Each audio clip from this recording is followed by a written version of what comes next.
Hello friend, स्वागत है आपका अपने यूट्यूब चैनल विकास स्टडी सेंटर में। तो इस वीडियो में हम क्लास 10 का प्रश्नावली 1.2 को ख़त्म करने वाला हूं। तो अगर आप इस वीडियो को पूरा देख लेते हो तो प्रश्नावली 1.2 का सभी क्वेश्चन को आप जो है से कि बिल्कुल आसान तरीके से हल करना सीख जाओगे अगर आप इस वीडियो को पूरा देख लेते हो तो चलो मैं अब आपको बिना टाइम वेस्ट करते हुए मैं आपको सभी क्वेश्चन को हल करना प्रश्नावली 1.2 का सिखाता हूं। तो देखो, प्रश्नावली 1.2 का जो पहला क्वेश्चन है वह है निम्नलिखित संख्याओं को अभाज्य गुणनखंडों के गुणनफल के रूप में व्यक्त कीजिए। आपका प्रश्नावली 1.2 का जो पहला क्वेश्चन है वह क्वेश्चन कहता है कि आपको जो है निम्नलिखित संख्याएं दिए गए हैं जिसको जो है से कि आप जो है से कि अभाज्य गुणनखंड के रूप में व्यक्त कीजिए। प्रश्नावली 1.2 का पहला का कुल 5 भाग दिया गया है। इन सभी को जो है आपको अभाज्य गुणनखंड के रूप में व्यक्त करना है। तो मैं आपको इन सभी को बिल्कुल आसानी से अभाज्य गुणनखंड के रूप में व्यक्त करना एक एक करके बताता हूँ। तो यहाँ पे मैं सबसे पहले लिखता हूँ, यहाँ पे मैं हल, उसके बाद मैं एक एक करके सभी क्वेश्चन को क्या करता हूँ कि हल करता हूँ। तो यहाँ पे देखो, सबसे पहला क्वेश्चन जो है वह है 140। तो 140 का क्या करना है कि आपको जैसे कि अभाज्य गुणनखंड के रूप में व्यक्त करना है, जैसा कि मैं आपको व्यक्त करना सिखा रहा हूँ। तो देखो, आपको इसका क्या करना है, अभाज्य गुणनखंड करना है। तो आप 140 को कितना से काटेंगे? तो यहाँ पे एक चीज़ और बताना चाहता हूँ कि आपको सबसे पहले जो है आपको छोटी संख्या से आपको काटना है। इन सभी में सबसे पहले आपको जानते हो 2 से लगाना है, फिर 3 से, फिर 4 से, फिर 5 से, इस तरह का संख्या से आपको जो है कि लगाना है। सबसे पहले कितना से आपको लगाना है? 2 से, उसके बाद 3 से, उसके बाद 5 से लगेगा, उसके बाद डायरेक्ट आपका 7 से लगेगा, उसके बाद आपका लगेगा 11 से। इस तरह का विषम संख्याएं से समझो कि आपका जो है अभाज्य गुणनखंड होता है। तो आप समझ लिए। तो आपका 140 जो है वह कितने कितने के पहाड़ा में आएगा? तो यह सबसे पहले तो आपका 2 के पहाड़ा में आ जाएगा। तो आप जो है क्या करो कि इसको 2 से लगाओ। तो यहाँ पे हम 2 से लगाएंगे तो इसका अध्ययन कितना हो जाएगा? 140 का अध्ययन कितना होता है? तो 70 होता है। तो यहाँ पे मैं 70 लिख दूंगा। उसके बाद 70 का अध्ययन कितना होता है? फिर 2 से लगाएंगे तो 70 का अध्ययन 35 हो जाएगा। अब यहाँ पे ध्यान से देखो, अब 35 को आप कितने कितने से लगा सकते हैं? तो आप जो है 5 से लगा सकते हैं और 7 से लगा सकते हैं। तो 5 के पहाड़ा में 35 आता है और 7 के पहाड़ा में 35 आता है। तो हम सबसे पहले छोटी संख्या से लगाएंगे। तो छोटी संख्या हमारा क्या होगा? 5 होगा। तो हम यहाँ पे कितना से लाएंगे? 5 से। तो 7 पचे 35 हो जाएगा। फिर हम कितना से लाएंगे? 7 से लगाएंगे तो हमारा लास्ट में कितना आ गया? 1 आ गया। जब तक हमारा अभाज्य गुणनखंड 1 ना आ जाए काटते काटते, तब तक आपको जैसे कि इसमें अभाज्य गुणनखंड करते रहने की लघुत्तम समवर्तक का जो काम होता है इसमें आपको करते रहना है। तो यहाँ पे हमको पता चल रहा है कि 140 का जो अभाज्य गुणनखंड किए हैं वह कितना कितना से किए हैं? तो पहले मैं 2 से किया हूँ, फिर उसके बाद फिर 2 से किया हूँ, उसके बाद फिर 5 से किया हूँ, उसके बाद फिर 7 से किया हूँ। तो अब हमको पता चल रहा है कि इन सभी संख्याओं से हम क्या किए हैं? 140 को अभाज्य गुणनखंड किया हूँ, यानी कि लघुत्तम समवर्तक का काम किया हूँ। तो यहाँ पे हम इस प्रकार से इसको लिखेंगे। इसका देखो यहाँ पे कितने बार रिपीट संख्या है? तो यहाँ पे देखो 2 जो है वह 2 बार है। तो यहाँ पे आपको याद रखना है कि कोई भी संख्या को अगर रिपीट आता है, कोई भी संख्या जैसे रिपीट आता है तो उसका घात होता है, ये नहीं कि वो संख्या होता है। तो आपको जैसे 2 है, इसका आपको घात कर देना है 2, उसके बाद गुणे में 5, उसके बाद गुणे में 7। यही आपका जैसे कि पहला का आंसर हो जाएगा। जिस प्रकार से मैं पहला क्वेश्चन का हल किया हूँ उसी प्रकार से दूसरा क्वेश्चन को भी हल करना है। तो आपने पहला क्वेश्चन को बिल्कुल आसान तरीके से हल करना सीख लिए होंगे। अब चलो यहाँ पे दूसरा क्वेश्चन को हल करता हूँ। तो दूसरा क्वेश्चन जो है वह है 156। तो 156 का क्या करेंगे? हम अभाज्य गुणनखंड करेंगे। तो आप अभाज्य गुणनखंड सबसे पहले कितना से लगाओगे? तो यहाँ पे सबसे पहले देखो यहाँ वाला लास्ट वाला संख्या 6 है, यानी कि 2 से कटेगा। तो यहाँ पे मैंने 2 से लगा दिया, तो 7 दूनी का कितना हो जाएगा, 14 हो जाएगा। तो यहाँ पे 7 बचा। अब देखो एक बचा यहाँ पे, और 7 दूनी के 14 एक बचा, तो यहाँ पे जाएगा इसमें, तो ये हो जाएगा हमारा 16। तो 8 दूनी के 16 हो जाएगा, यानी कि 156 का अधिया जो होता है वह 78 होता है। फिर देखो यहाँ पे 8 है, तो यानी कि ये 2 से लगेगा। तो यहाँ पे हम 2 से लगाएंगे तो 2 तिहाई के 6 हो जाएगा, एक हासिल बचा, तो इसमें 18 हो जाएगा, 9 दूनी की 18। अब जो ऐसे आया हमारे पास कितना, 39 को आप कितना से काट सकते हो, तो यहाँ पे हम 3 से काट सकते हैं और 13 से, तो 13 तिहाई की 39। अब 13 को कितना से काटोगे, एक मतलब 13 को काटोगे तो यहाँ पे 1 आ गया। तो हमारा 156 का जो अभाज्य गुणनखंड हुआ वो यहाँ पे ध्यान से देखो, अभाज्य गुणनखंड जो हुआ है तो वह 2 गुणे 2 गुणे 3 गुणे 13। एक को नहीं लिखा जाता है, आपको पता है। तो यहाँ पे हो जाएगा 156 बराबर, यहाँ पे हो जाएगा 2 का घात 2 गुणे 3 गुणे 13। यही इसका आंसर हो गया, ये आपका दूसरा क्वेश्चन हल भी हो गया बिल्कुल आसानी से। अब देखो तीसरा क्वेश्चन जो है वह तीसरा क्वेश्चन है 3825 से। ये वाला कुछ हौला था, तो आप जो है कि बिल्कुल आसानी से इसका हल कर लिए। अब देखो यहाँ पे आपका जो क्वेश्चन तीसरा है वह है 3825, इसको भी बिल्कुल इसी तरीके से हल करना है। चलो हल करना मैं आपको सिखाता हूँ। तो यहाँ पे हम तीसरा क्वेश्चन को क्या करता हूँ कि उतार लेता हूँ। तो तीसरा क्वेश्चन यहाँ पे हमारे पास है 3825। इसका भी अभाज्य गुणनखंड करना है, तो अभाज्य गुणनखंड करो। तो यहाँ पे हम कितना से लगाएंगे, तो सबसे पहले जो है यहाँ पे हम 3 से लगाएंगे। तो जब हम 3 से यहाँ पे लगाएंगे तो ये सभी संख्या जो है कि बिल्कुल आसानी से कट जा रहा है।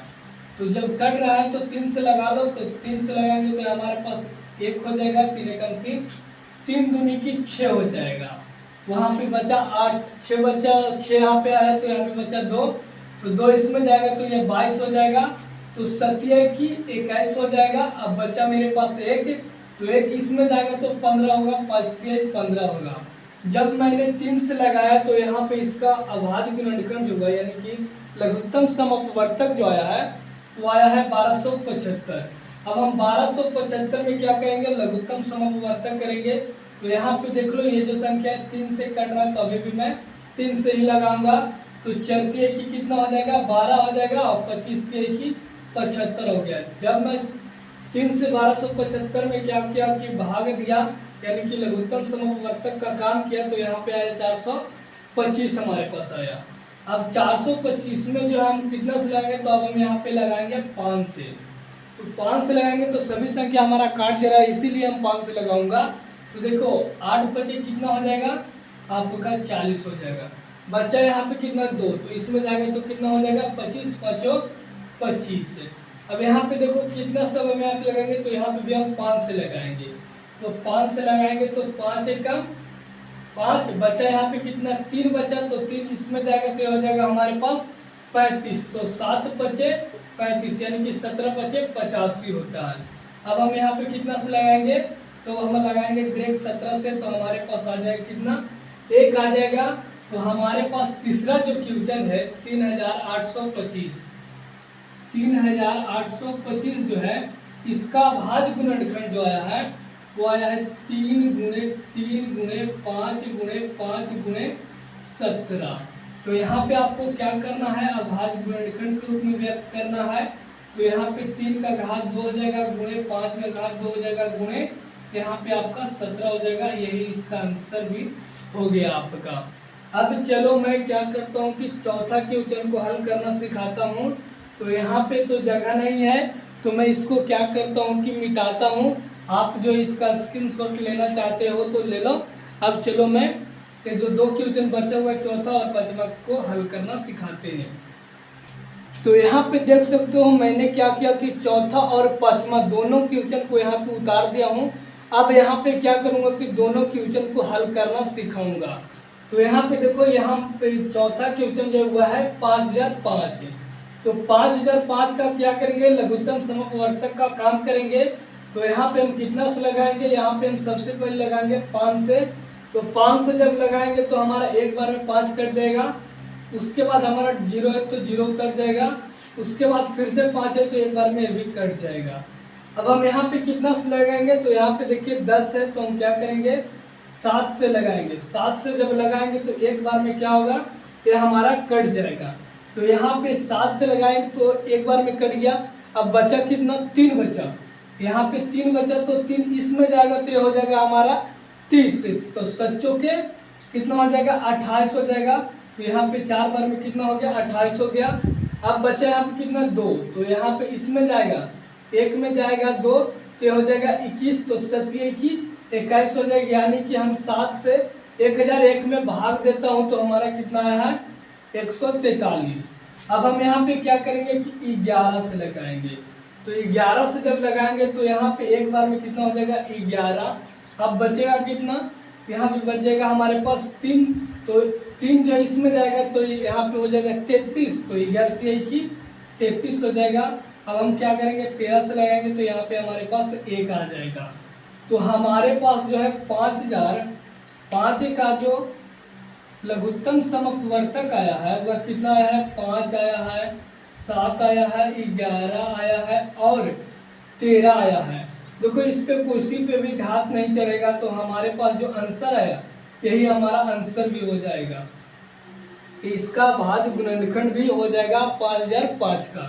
अब चलो प्रश्नावली 1.2 का जो लास्ट क्वेश्चन है, पहला क्वेश्चन का, वह है 7429 है। 7429 को क्या करना है कि इसको जैसे कि अभाज्य गुणनखंड के रूप में व्यक्त करना है। तो इसको हम सबसे पहले जो लगाएंगे वह हम लगाएंगे 17 से। कितना से, तो हम लगाएंगे सबसे पहले लगाएंगे 17 से।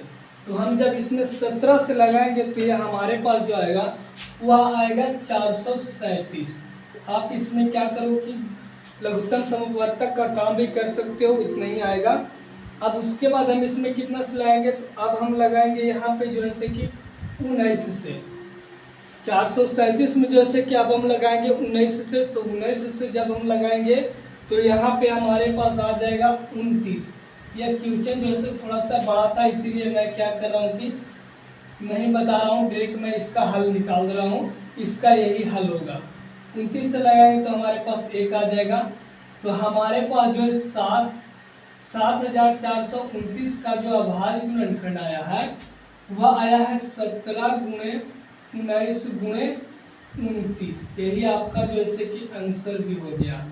तो आपने बिल्कुल आसान तरीके से क्या किया कि 1.2 का पहला का पांचों भाग को जैसे कि हल कर लिया है। जिस प्रकार से ये आपने हल किया है पांचों क्वेश्चन को, उसी प्रकार से मैं आपको दूसरा क्वेश्चन को भी हल करना सिखाता हूँ। तो यहाँ पे देख सकते हो आपका यहाँ पे दूसरा सवाल है कि पूर्णांकों के निम्नलिखित युग्मों के एचसीएफ और एलसीएम ज्ञात कीजिए तथा इसकी जांच कीजिए कि दो संख्याओं का गुणनफल एचसीएफ गुणे एलसीएम है। देखो दूसरा क्वेश्चन क्या कहता है, क्वेश्चन कहता है कि आप जो है निम्नलिखित संख्याएं दिए गए हैं, इसका जो है आप एलसीएम और एचसीएफ दोनों निकालिए तथा इसकी फिर जांच कीजिए कि एचसीएफ गुणे एलसीएम होता है। ये आपको जांच करना मैं आपको बताऊंगा कैसे जांच किया जाता है। सबसे पहले इन सभी को आपको हल करना है। आपको उसके बाद जो एचसीएफ आएगा और एलसीएम आएगा इन सभी को जो है कि एक साथ गुणा करना है। एचसीएफ और एलसीएम को एक साथ गुणा करना है और ये जो संख्या दिया गया है उसको एक साथ गुणा करना है। कैसे होगा आपको आगे समझ में आएगा। तो यहाँ पे देखो पहला को मैं हल करना सिखाता हूँ। तो यहाँ पे कहा गया है क्या कि इन सभी संख्याओं को जैसे कि आप जो है एलसीएम और एचसीएफ ज्ञात करो। तो हम क्या करते हैं कि पहला क्वेश्चन को हल करते हैं। तो यहाँ पे हम लिखेंगे हल और मैं क्या करता हूँ कि पहला क्वेश्चन को हल करता हूँ। तो यहाँ पे पहला 26 और 91। तो हम 26 का क्या करेंगे कि अभाज्य गुणनखंड करेंगे और 91 का अभाज्य गुणनखंड करेंगे। दोनों को आपको अभाज्य गुणनखंड द्वारा एचसीएफ और एलसीएम ज्ञात करना है, जो कि आपको आता भी होगा। यहाँ पे देखो हम क्या करेंगे हम 26 को कितना से लगाएंगे तो 2 से लगाएंगे तो हो जाएगा 13। अब हम यहाँ पे 13 को कितना से लगाएंगे तो अब हम 13 से डायरेक्ट लगाएंगे तो यहाँ पे 13 से लगाएंगे तो हमारे पास कितना आ गया, 1 आ गया। इसी प्रकार से इसमें भी वही काम करना है, तो इसमें हम कितना से लगाएंगे तो यहाँ पे हम लगाएंगे 7 से, तो 7 में 13 से हम गुणा करेंगे तो हमारा हो जाएगा 91। अब फिर 13 से लगाएंगे तो हमारा 1 आ जाएगा। तो ये हमारे पास देख सकते हैं, ये हमारे पास अभाज्य गुणनखंड के रूप में हो चुका है। अब इसका क्या करना है, HCF और LCM ज्ञात करना है। तो यहाँ पे हम क्या करते हैं कि सबसे पहले इन दोनों को सजा लेता हूँ। तो यहाँ पे हम सजाएंगे तो यहाँ पे हो जाएगा 26 बराबर 2 गुणे 13 गुणे 1। यहाँ पे हमारा हो जाएगा दूसरा 91 का, तो यह हो जाएगा हमारा 7 गुणे 13 गुणे 1 हो जाएगा। तो यहाँ पे देखो जरा सा ध्यान से कि हमारे पास HCF जो आया है वह कौन आया है। तो यहाँ पे देखो 1 को जब हम मिला रहे हैं तो 1 भी आया है, लेकिन यहाँ पे देखो 13 भी, देखो यहाँ पे दोनों संख्या मिल रहा है। देखो दोनों को जो अभाज्य गुणनखंड किया है ना, ये दोनों संख्याओं का आपने अभाज्य गुणनखंड किया है। यहाँ पे देखो 2 है लेकिन यहाँ पे 2 नहीं है, यहाँ पे 13 है, यहाँ पे 13 है। अगर दोनों संख्याओं में सेम मिल रहा है तो वही HCF होगा। क्या समझ रहे हो, दोनों में अगर संख्या सेम मिल रहा है, जैसे 1 मिल रहा है ये भी 1 मिल रहा है, लेकिन यहाँ पे 13 और 13 भी तो मिल रहा है, तो हमारा HCF जो आया इन दोनों संख्याओं का HCF जो आया है, देखो HCF जो आया है हमारा 13 आया है। यहाँ पे ध्यान से देखो, इसमें भी 13 है और इसमें भी 13 है, तो HCF 13 आ गया। अब हमको क्या करना है, LCM लाना है। तो LCM लाने के लिए हम क्या करेंगे, जो संख्या बचा हुआ है उसको गुणा करेंगे और यहाँ पे जो संख्या मिल चुका उसको भी एक बार गुणा करेंगे, यानी कि इस प्रकार से। यहाँ पे ध्यान से देखो किस प्रकार से होगा, तो यहाँ पे हो जाएगा 2 गुणे 7 गुणे 13, इस प्रकार से आपको गुणा करना है। तो यहाँ पे हम जब गुणा करेंगे तो कितना हो जाएगा, तो जब हम इसको गुणा करेंगे तो हो जाएगा 7 दूनी 14, कितना हो जाएगा 7 दूनी की 14, और 14 में 13 से जब गुणा करेंगे तो यह हमारे पास आ जाएगा 182। तो यह हमारा हो गया क्या चीज, LCM। अब देखो इस क्वेश्चन में कहा क्या गया है कि इसकी जांच भी कीजिए कि दो संख्याओं का गुणनफल जो होता है HCF गुणे LCM होता है, यानी कि आपको जो है से कि 26 और 91 में गुणा करना। तो यहाँ पे लिखते हैं HCF गुणे LCM, यहाँ पे लिख देता हूँ। मैं जानता हूँ क्या चीज, जांच मैं कर रहा हूँ कि होता है या नहीं होता है, इसलिए मैं यहाँ पे जांच लिख जाऊँ। तो अब हम क्या करेंगे, 26 और 91 में गुणा करेंगे, 26 गुणे 91, उसके बाद बराबर देने के बाद हम क्या करेंगे, LCM और HCF को गुणा करेंगे। तो हम LCM और HCF को गुणा कर लेते हैं, तो हमारे पास 13 हो जाएगा HCF और LCM जैसे कि 182 हो जाएगा। अब हम क्या करेंगे, इसका गुणा कर लेते हैं। इधर आप थोड़ा सा कर लेता हूँ, तो यहाँ पे 26 गुणे 13 कर लेता हूँ, तो यहाँ पे हो जाएगा 6 की 18 का 8 हाथ में बचा 1, 3 दूनी की 6, 1 हासिल 7 हो जाएगा, यानी कि हमारे पास 78 हो गया। और यहाँ पे हमारे पास 26 हो जाएगा, दोनों के जोड़ेंगे तो 8 हो जाएगा, और 6 से 12 1 13 हो गया, 13 का 3 हाथ में बचा 1, ये हमारे पास हो गया 3। सॉरी यहाँ पे ध्यान से देखो, गुना सही है, सॉरी यहाँ पे देखो ध्यान से, यहाँ पे 91 होगा, मैं भूल गया, तो यहाँ पे देखो 13 लिखा गया था। 26 और 91, तो 26 और 91 से गुणा करेंगे।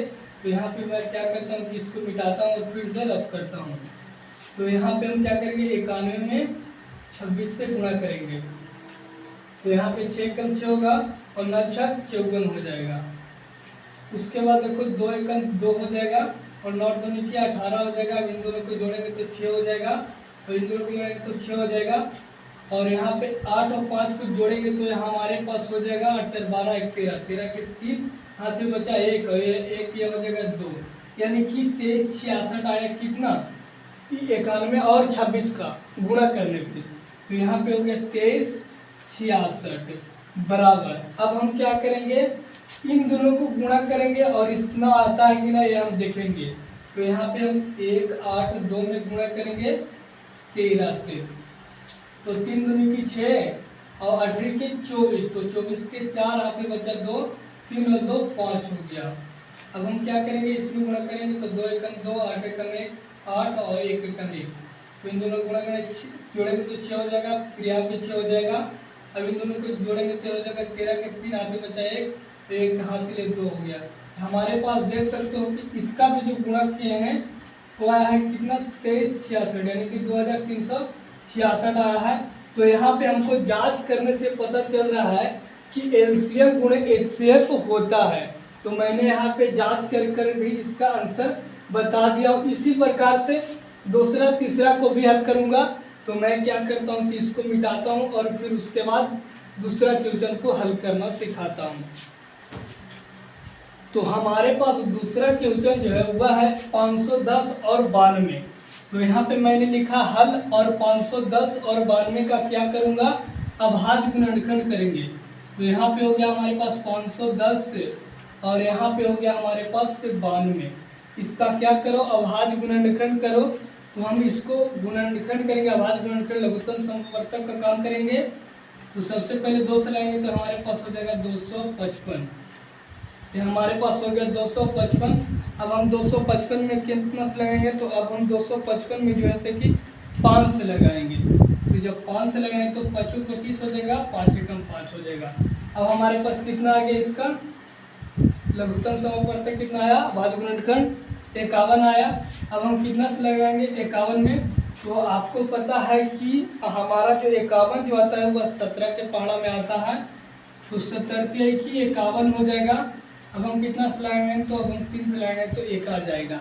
उसी प्रकार से इसमें देखो 2 से लगाएंगे तो 4 दूनी के 8 हो जाएगा, यहाँ पे 4 हो गया। 1 इसमें गया तो 12 हो गया, 6 दूनी के 12, यानी कि 12 में क्या दिया हो जाएगा हमारे पास कितना 46। फिर से 2 से लाएंगे तो 2 दूनी 4, 3 दूनी 6।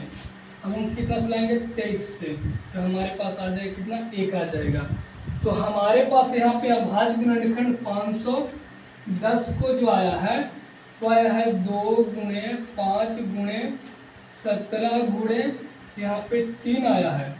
और यहाँ पे हमारे पास 92 का जो अभाज्य गुणनखंड आया है वह 2 गुणे 23 आया है। तो यहाँ पे ध्यान से देखो, यहाँ पे ये दोनों मिल रहा है लेकिन इसमें और कोई नहीं मिल रहा है। तो हमारे पास सिंपल जैसे कि HCF जो आया है वह कितना आया है, यहाँ पे ध्यान से देखो HCF जो आया है इसका वह कितना आया है, तो हमारे पास 2 आया है। अब बात किया जाए एलसीएम के, तो एलसीएम के क्या करेंगे, गुणा करेंगे। तो हम गुणा के रूप में इसको सबसे पहले सजा लेते हैं। तो यहाँ पे हम गुणा करेंगे 2, यहाँ पे हम गुणा कर लेता हूँ 2 गुणे 5 गुणे 17 गुणे 3 गुणे 23 गुणे फिर से यहाँ पे 2 हो जाएगा। यहाँ पे देखो ध्यान से, सबसे पहले यहाँ पे 2 लिखा मैंने, उसके बाद 5 लिखा, उसके बाद 17 लिखा, उसके बाद 3 लिखा, उसके बाद यहाँ पे 23 लिखा, उसके बाद ये 2 लिखा। तो अब हम क्या करेंगे कि इन सभी संख्याओं को गुणा करेंगे। तो इन सभी संख्याओं को जब हम गुणा करेंगे तो हमारा क्या चीज निकल के आ जाएगा, एलसीएम।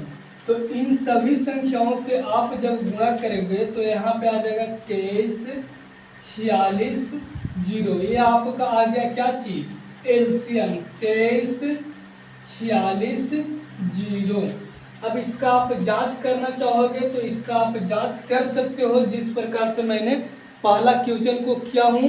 अगर आप चाहते हो कि इसका करें तो देखो आपको क्या करना है कि इन सभी को गुणा करना है 510 गुणे 92 बराबर, यहाँ पे आपको क्या करना है कि 23 46 0 में आपको गुणा करना है 2 से।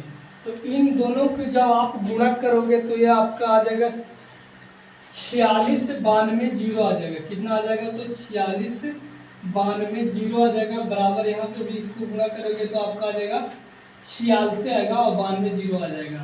यहाँ पे आप गुणा करके देख सकते हो, 23 दूनी की 46 हो जाएगा और 46 दूनी की कितना हो जाएगा 92 हो जाएगा, और 0 में आप गुणा करोगे 2 से तो 0 ही होगा। तो आपका जांच करने पे भी आंसर आ गया।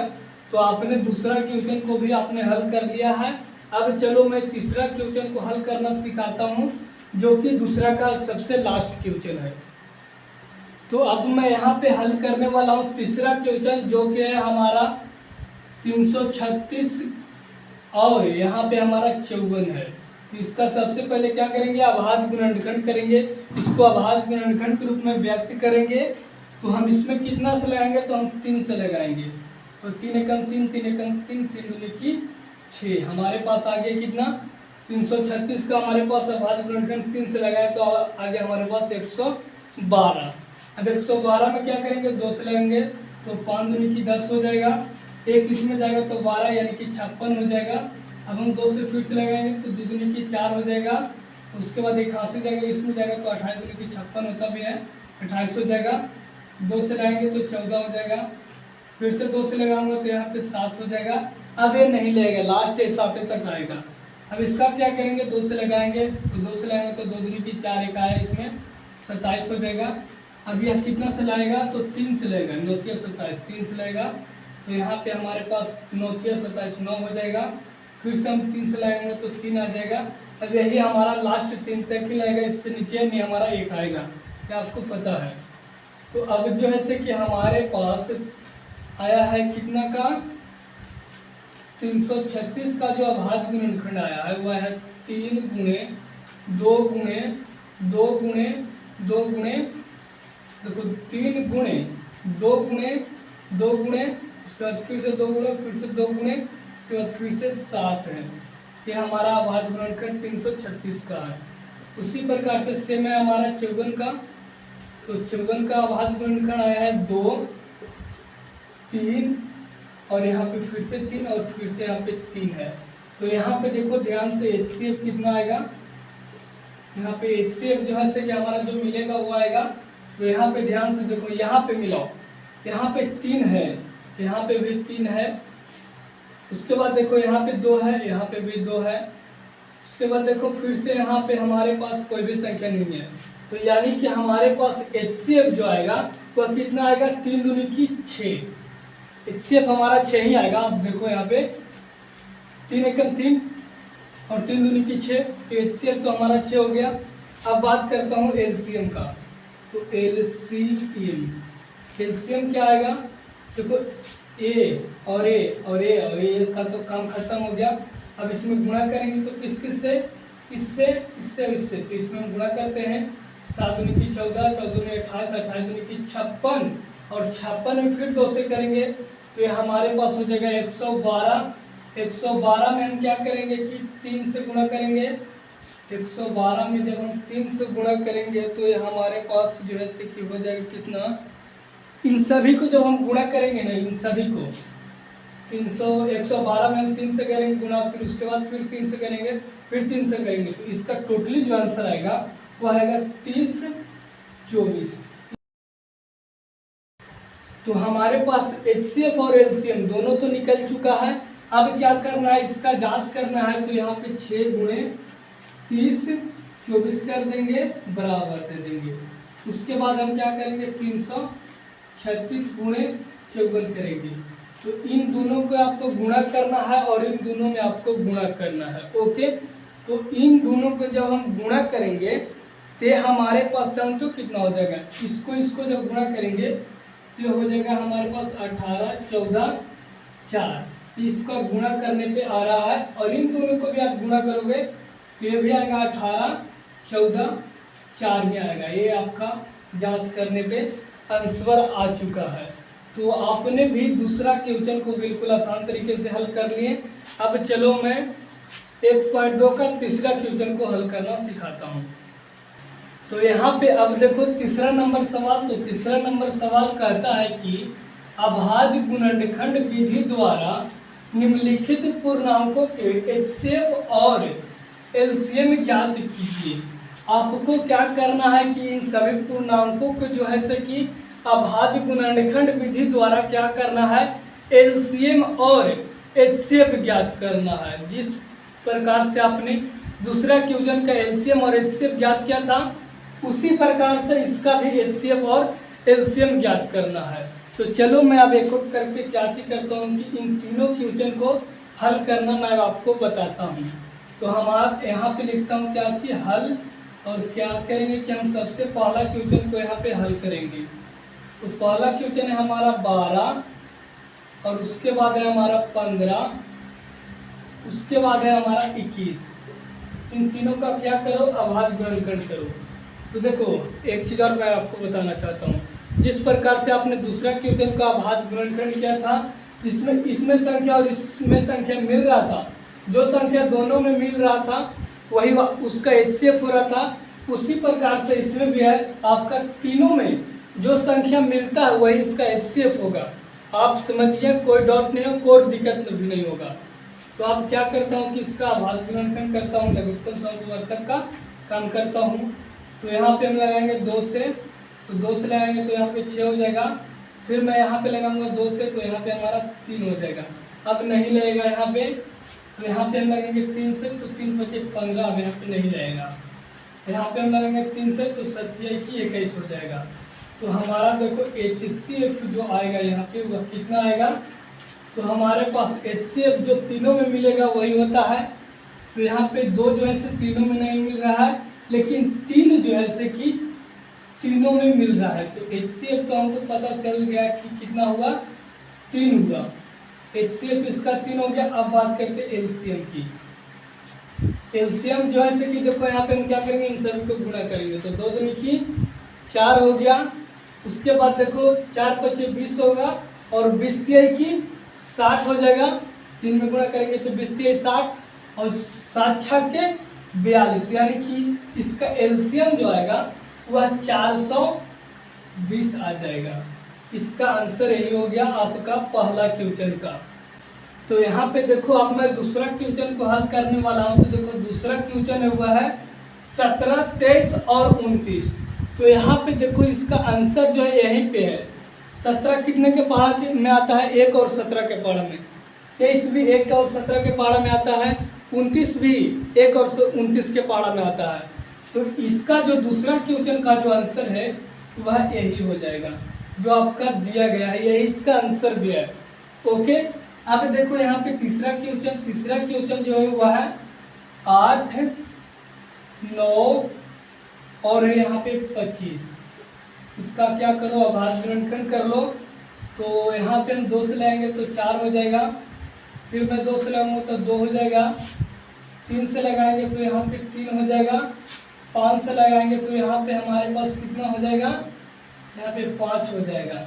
अब देखो इसका HCF क्या आएगा, ध्यान से सुनो यहाँ पे HCF। और देखो भी यहाँ पे अच्छे तरीके से, यहाँ पे कोई भी संख्या तो नहीं मिल रहा, तीनों में नहीं मिल रहा।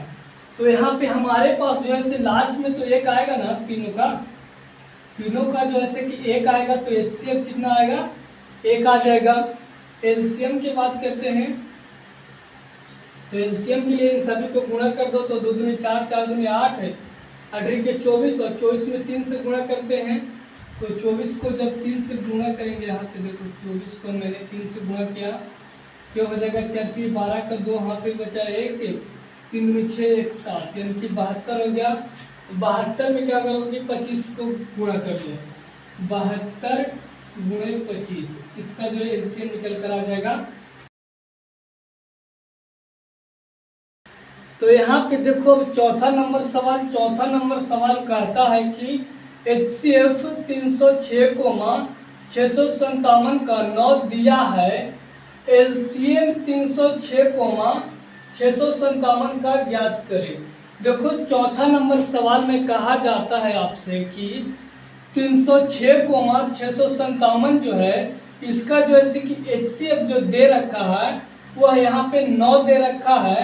आपको जैसे कि LCM ज्ञात करना है इन दोनों संख्याओं का।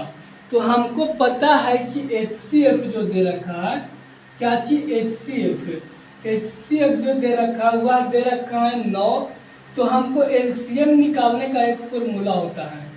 एक चीज़ तो पता है कि HCF जैसे कि इतना का 9 दे रखा है, तो LCM निकालने का एक फॉर्मूला होता है, वह होता है A × B बट्टा में HCF। अब A कौन सा संख्या होता है, B कौन सा संख्या होता है, वो तो आपको पता ही है। प्रश्नावली 1.1 में भी यही सीखे होंगे कि A जो होता है वह बड़ी संख्या होता है और B जो होता है वह छोटी संख्या होता है। तो ए का मान जो है वह है हमारे पास 657 और बी का जो मान है वह है 306। तो हम क्या करेंगे कि ए के स्थान पे कितना बैठाएंगे, ए वाला मान रखेंगे, और बी के स्थान पे ए मान रखेंगे, एचसीएफ के स्थान पे ए 9 रखेंगे। उसके बाद जैसे कि हमारा जैसे कि एलसीएम निकल कर आ जाएगा। तो यहाँ पे हम क्या करते हैं, हल करते हैं। तो यहाँ पे हो जाएगा 657 गुणे यहाँ पे हो जाएगा 306 बट्टा में हमारे पास एचसीएफ 9 हो जाएगा। अब जो है क्या करेंगे, इन दोनों संख्याओं को आपस में क्या करेंगे, काटेंगे। तो काटेंगे हम इसको कैसे, देखो हम क्या करेंगे कि इसको और इसको जो है कि भाग विधि द्वारा काटेंगे। तो यहाँ पे देखो 9 से जब हम काटेंगे 65 को, तो 65 आना चाहिए, चाहे तो फिर हमारा इससे कम आना चाहिए। तो 9 में जब हम 65 लाना है तो इससे कम आना चाहिए, चाहे तो फिर 65 आना चाहिए। तो 9 का जब आप 7 वर्ग पढ़ते हो तो 9 सत्ते 63 आता है, यानी कि 7 वर्ग में 63 आ जाएगा। अब हमारे पास क्या बचेगा, यहाँ पे 2 बचेगा। तो 2 इसमें से इसमें जाएगा तो यह जाएगा कितना, 27 हो जाएगा। 9 तिहाई की 27 हो जाएगा, यानी कि इसको जब हम काटे तो यह हमारा हो गया 73। उसके बाद गुणे है तो गुणे 306 में क्या करेंगे, गुणा कर देंगे।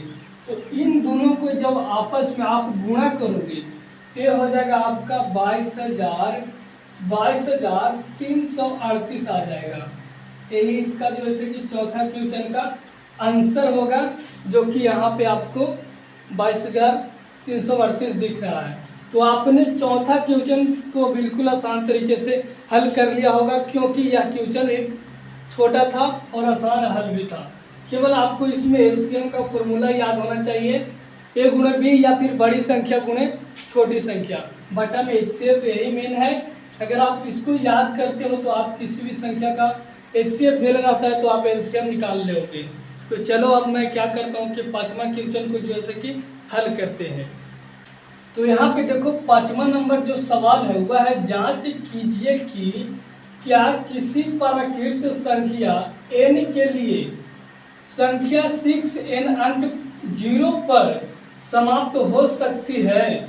देखो यहाँ पे ये क्वेश्चन जो कहता है वह ये कहता है कि 6n जो संख्या है वह 0 पर समाप्त हो सकता है।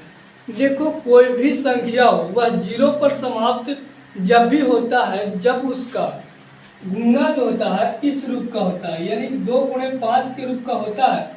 तो वह संख्या जो है क्या होगा कि 0 पर समाप्त हो सकता है। अगर इस रूप का नहीं होता है तो वह समझो कि वह कभी भी संख्या जो है कि 0 पर समाप्त नहीं होगा।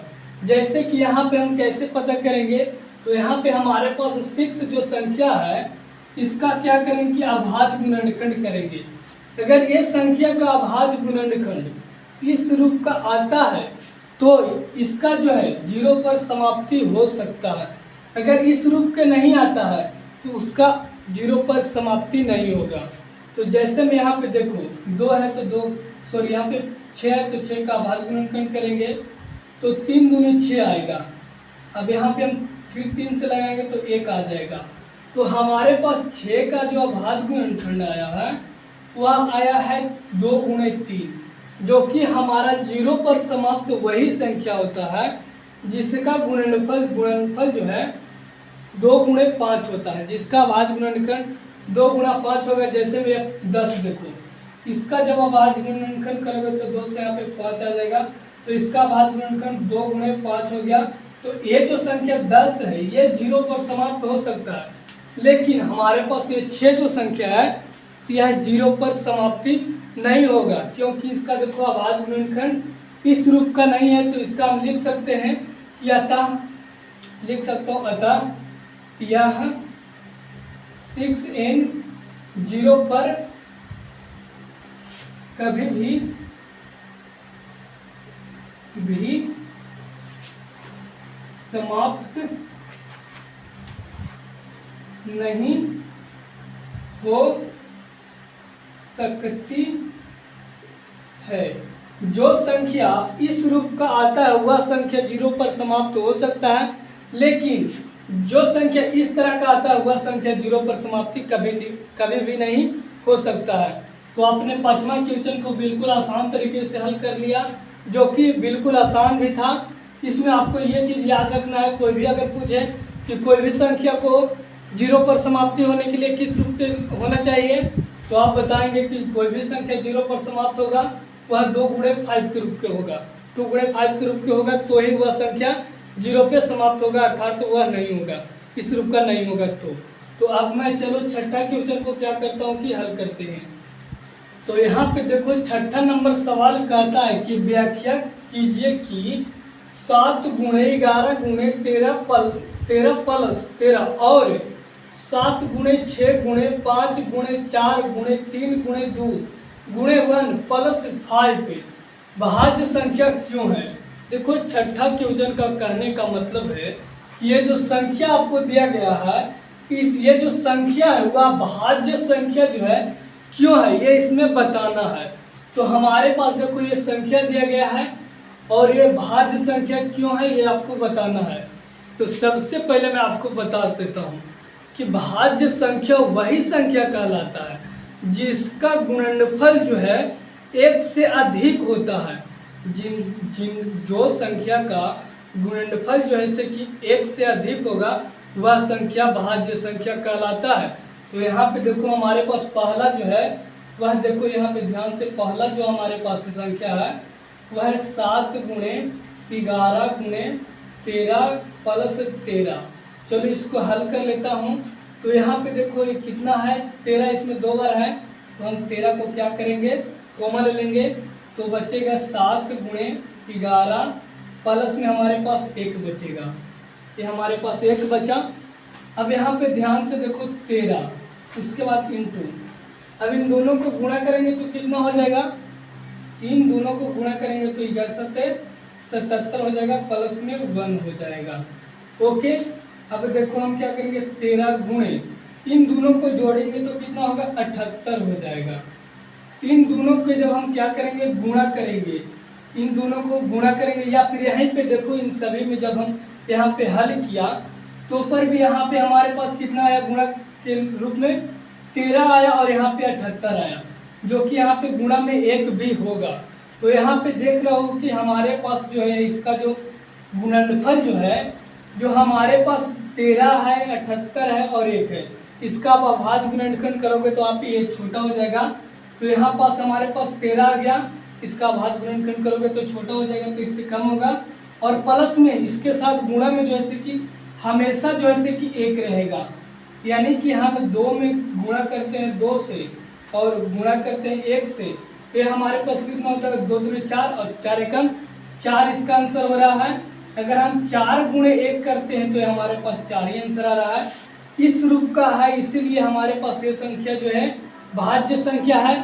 इसको देखिए उसी प्रकार से है 7 6 5 4 3 2 1 5 है, तो यहाँ पे भी क्या करो कि 5 के कॉमा ले लो, सेम इसी प्रकार से भी करना है। तो यहाँ पे बचेगा 7 गुणे 6 गुणे 5 गुणे 5 तो नहीं बचेगा, यहाँ पे 5 तो खत्म ही हो गया है, तो यहाँ पे बचेगा 4 गुणे 3 गुणे 2 गुणे, उसके बाद हमारे पास 1 और प्लस में जैसे कि 1 बचेगा।